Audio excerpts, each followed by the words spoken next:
Hey guys, welcome to Nerdarchy for Nerds by Nerds. I'm Ted, hanging out with Nate. And today we're going to go into another Nerdcraft video, and today we're going to talk about our series called S-Words. Or swords. Swords. So, as I said in the intro to Nerdcraft video, I've been doing sword work for like 8 or 9 years. I really love it. It's something that when I dabbled in martial arts, and I mean dabble, like, you know, less than a year throughout the 3 different things that I tried. I always wanted to know weapons, and you ask any of the Eastern martial arts, like, oh, when do you get into weapons?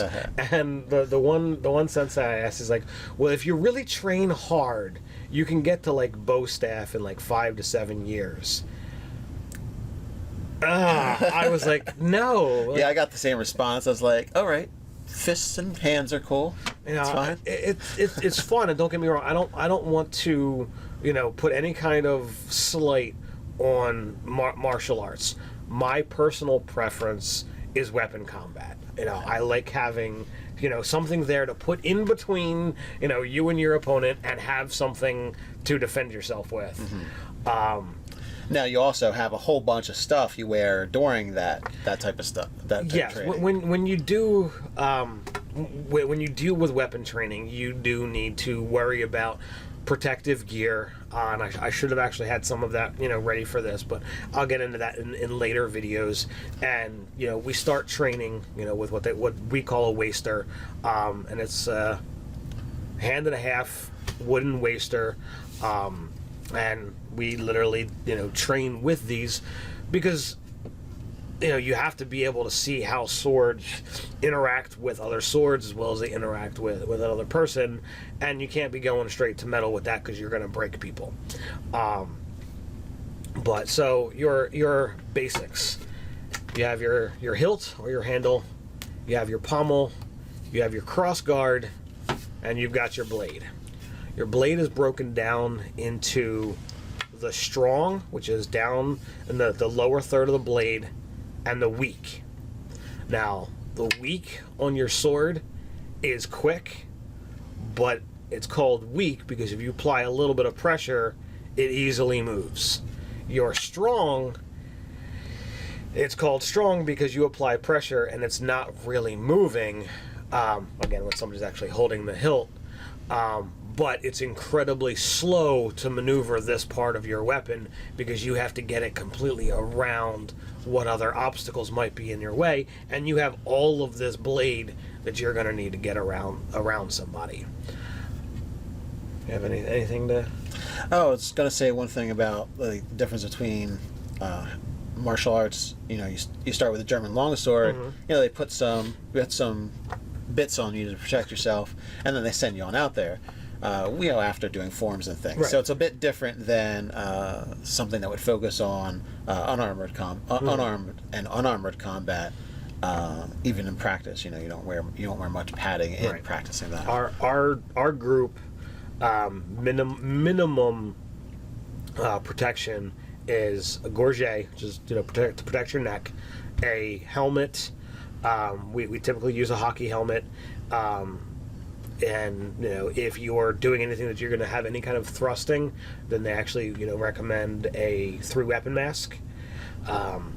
You have to have lacrosse gloves, and the reason you don't use hockey gloves is because lacrosse gloves actually allow for thumb mobility, and it's really important, and, you know, we'll get into this in the later videos, because you actually use multiple parts of your hand in controlling your sword. It's not just, I lock my hand on this weapon and it stays in place. Your hands will wind up maneuvering along different parts of your sword in the actual combat. So, as I talked about in the initial video, you know, adding an RP element to your combat is definitely useful. So by actually knowing the different aspects of the sword, or even just the parts of the sword, you can then go into a variety of different stuff.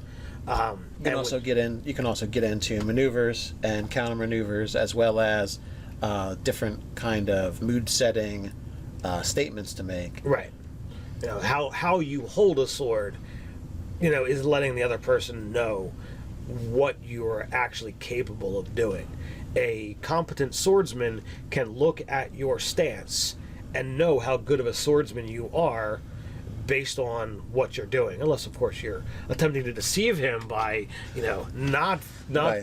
you know, not using all of your skill. Yeah, slacking and, off. And the position of how you are holding the sword, like in which way are you presenting the tip, is also going to depict what pattern of attack you're capable of doing from where you're at, where on his body you can strike. So by having that information, you have the ability to really reach out and say, all right, I'm gonna mold and I'm gonna stretch what I can do at the actual gaming table just by having a few pieces of information. So do you have anything else that we want to bring up We with? want to go over the clearing the scabbard. Yes, that's always a fun thing. If you saw the movie Gladiator, after he's kidnapped, taken prisoner, whatever you want to call it. Spoiler alert. If you haven't seen the movie now, I don't know, you know what you're doing. Go watch it. But he talks about, you know, the blade sticking in the cold. Now, if I hold my sword upside down, it's not just falling out. It has the ability to be held in place. And that's kind of for safety. And if you have to fight against that little tiny bit of friction, it's going to slow you down. It can catch you up based on how cold it is, or if your weapon's not clean, or if it's got blood on it. Right. You know, whatever the case may be. So in books, in movies, the phrase clearing the scabbard, it does not mean issuing a full draw. That's called drawing your weapon. Yeah. Clearing the scabbard, you're just doing that little bit to get it kind of out of that friction zone. Out of that friction zone. So if you are holding your sheath, you know, with either your front finger or your thumb, you can push it up that half of an inch, and that will get it past any of the friction. It'll clear it. It'll clear the scabbard. And just that simple technique is something that if you have someone who's a practiced fighter and he's anticipating combat, you know, you could tell your GM, oh, I'm going to be ready, so I'm going to clear the scabbard. And maybe your GM thinks that's cool, and doing that will give you a +1 to initiative. It's totally a house rule, something that, you know, not every GM is, you know, going to consider, but if they like the idea, you can do it. So just that simple combat readiness. Yeah, and that also tips off the NPC or the other players. The adversary. The adversary that you're ready and ready to go. So that would be the equivalent nowadays. You know, you have a holstered weapon. You've got your hand on your weapon, so you've got your hand on your sword, on your hilt, and then, you know, turning the safety off. It's pretty much clearing your scabbard, because the only other thing to do is draw and strike, or aim and fire. So I know they mentioned it a lot in was it Sword of Truth? Mm-hmm. Wizard's First Rule. Yes. You know, that's a big thing where, like, he does that all the time, and it's like a nervous tick. Yeah, it's almost like a nervous thing, because he wants to be ready. Like, as much, like 95% of the time, he wants to be able to draw that immediately, because he doesn't really know when he's going to need it. Right. So that kind of mentality, that's a person. So that could be a simple nervous tick that your fighter has, or, you know, even just like a guy who's a rogue might just do that constantly. That's like, instead of snapping his fingers or whatever kind of annoying, like knuckle cracking or whatever, you know, you can have as like a nervous kind of like, you know, I'm always kind of like skittering around kind of guy. Clearing your scabbard on your short sword would be like a natural thing to do, to just be like ready all the time. So if there's anything specific you'd like to, you know, see us talk about, you know, do you want to see me hit Nate with swords? Put it in the comments. I know it's going to happen. Put it in the comments below. While you're doing that, feel free to click like, share, even subscribe. You can also check out articles on nerdarchy.com. So until next time, stay nerdy.